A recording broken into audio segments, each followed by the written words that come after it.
Hi guys, it's Sophie. So I thought I would do a little book haul for you today. I've got the sun streaming beautifully on my face.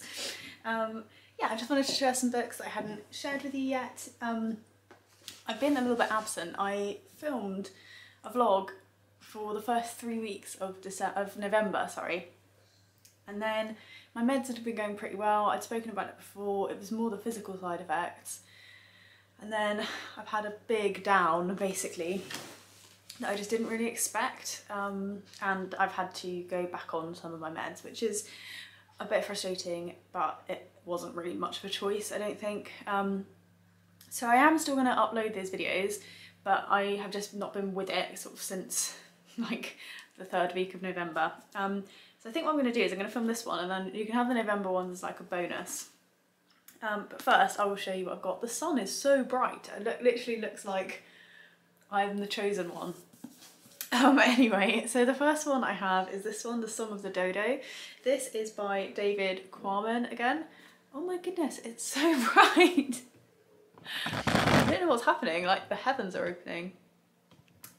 Yeah, so this is by David Quammen again.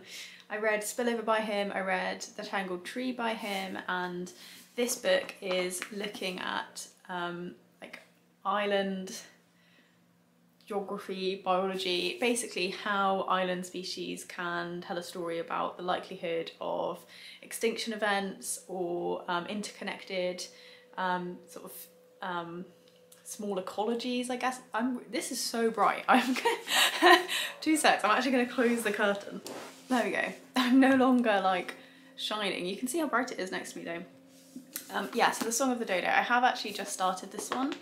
I'm not very far in at all. I'm 36 pages in, but I'm really enjoying him as an author at the minute. Like, I just think I get on with him, so I'm really pleased to have this one. Then I think this one I shared in a vlog. I was kindly sent an arc of Maps of Our Spectacular Bodies. I don't know whether I said what it was about. It looks really experimental, so that's probably the first thing to say. Like, it looks sort of quite vignette-y, but also like in places there's odd text. Might give this one a go this weekend actually.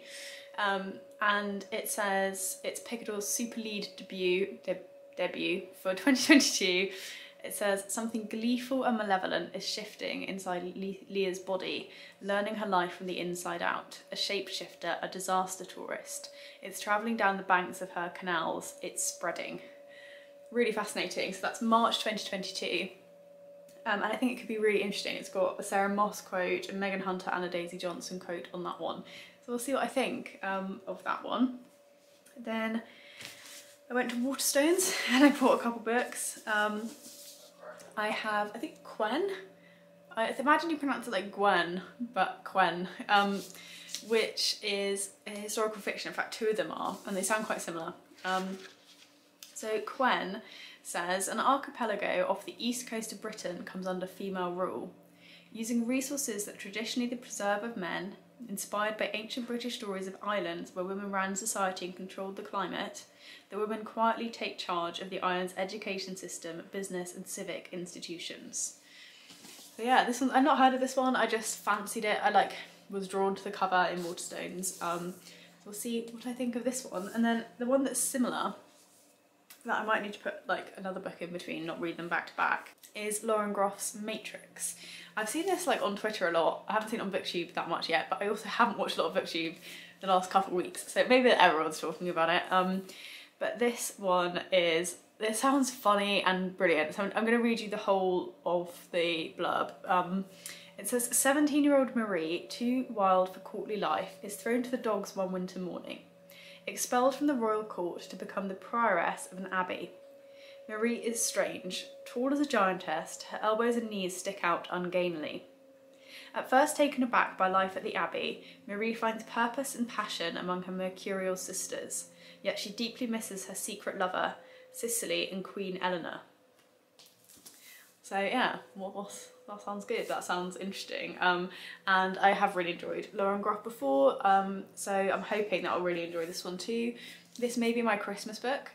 If you don't know, I have a book every year that I try and save for Christmas because I'm expecting to like it. There's nothing like a lot of people, I think Simon says it a lot, but like the first year of the book's really important. For me, if the first year of the year isn't great, it's fine, I don't mind. It's a year of new starts, I can just DNF it and pick up another one. If my Christmas book is bad, I'm really sad. So I'm hoping this is going to be a really good one for my Christmas book. And then the last one I have at the moment on my TBR is this, Inflamed, by Rupa Mara and Raj Patel. This one I have started, I'm probably a third of the way into. And this one is an odd one, I'm not really sure, I think, yeah. But it is looking at health in how it relates to the environment through the lens of colonialism. So it's like quite specific, but talking about how the ways in which like colonialism has changed the landscape or access to resources or the way in which we operate, the way in which health operates, the way in which we live our lives or govern time, and how that can have negative impacts on human health. Yeah, so I'm kind of like, I think one of the reasons why I'm like, is because I just read another book which talked about the like life cycle of human health over time, particularly looking at infectious disease. And one of the key points of that book was, while some things might not be as good as they were historically, we've never been overall at a better time for human health. So I think I'm finding it tricky, like those two books sitting right next to one another, but I am enjoying it. And then I want to show you this as well. I got an unexpected like Christmas present, I guess, from Book Break. It turned up at my door and it was like this massive box. And I was like, oh my God, have I ordered something when I've been a bit poorly? I don't know what it was, but it wasn't that at all, it was this. So I'll show you what's inside. There are 3 Christmassy books. First one is a children's illustrated book called Robin Robin. The illustrations are really pretty actually. Look at that cat. Yeah, so I think I might read that one today actually, because children's books are really short. And then I can decide if I want to keep it or whether I'll pass it on to a child in my life. But yeah, so there's that one. And then there's 2 books which, I've got to be honest, normally I wouldn't pick up, but you'll know that when you see them. They both feel like, I would say, romances. Yeah, I would say they feel like Christmas romances. So the first is Midnight in the Snow by Karen Swan, which says that this director meets this guy called Kit. He's a surfer and a snowboarder, but he's very controversial. And then there's an accident that happened and Kit's never told anyone what's happened, and she decides to go and try and find out what has happened.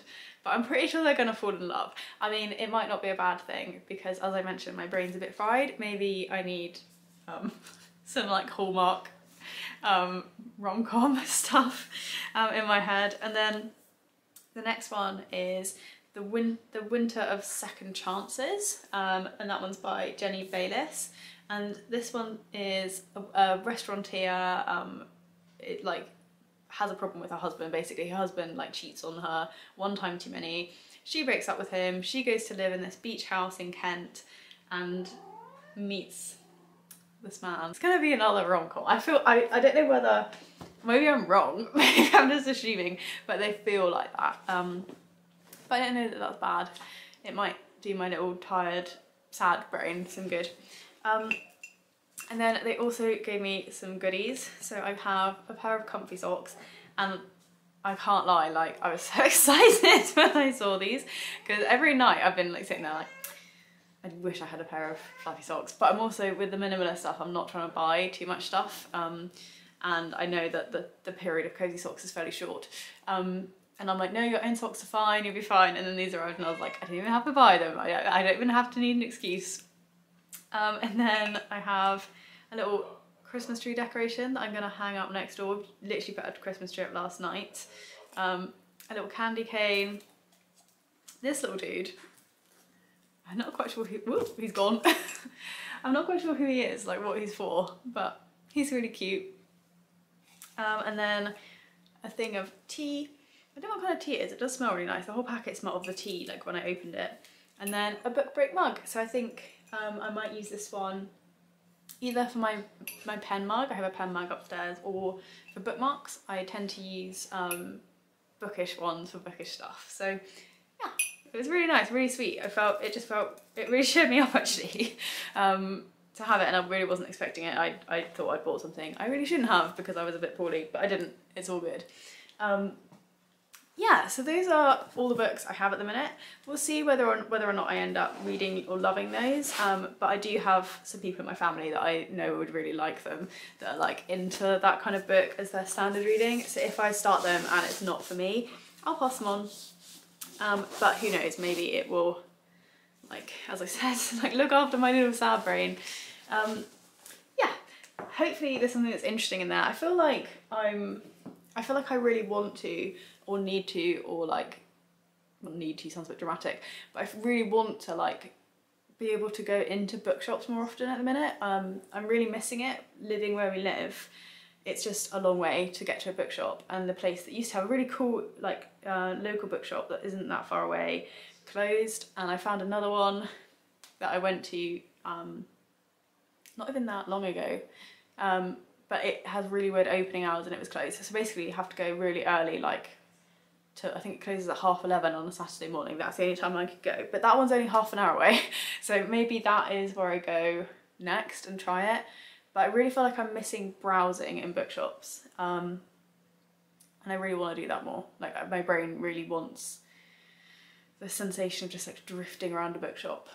Yeah, so maybe I just have, either I have to commit to driving like once every other week and just drive an hour to go to my bookshop, or I need to explore and see if there's any indie bookshops that are in that range that I can actually get to and buy stuff from. But yeah, I want to buy more books basically. I want more stuff on my TBR at the minute, and I do feel like some of the stuff I'm getting hold of at the minute, like maybe it's because I'm reading a lot about infectious disease, but some of the stuff I'm getting hold of is quite old, which is fine, but I'm also like, oh, I bet there's really interesting things that are out that are new as well. And I know sometimes for this it's more interesting to talk about stuff that's new and shiny than it is like books that are published like in the 80s. But there you go. Anyway, I'm rambling. I'm gonna go. I'll see you guys soon in my next video, and look after yourselves until then. Bye.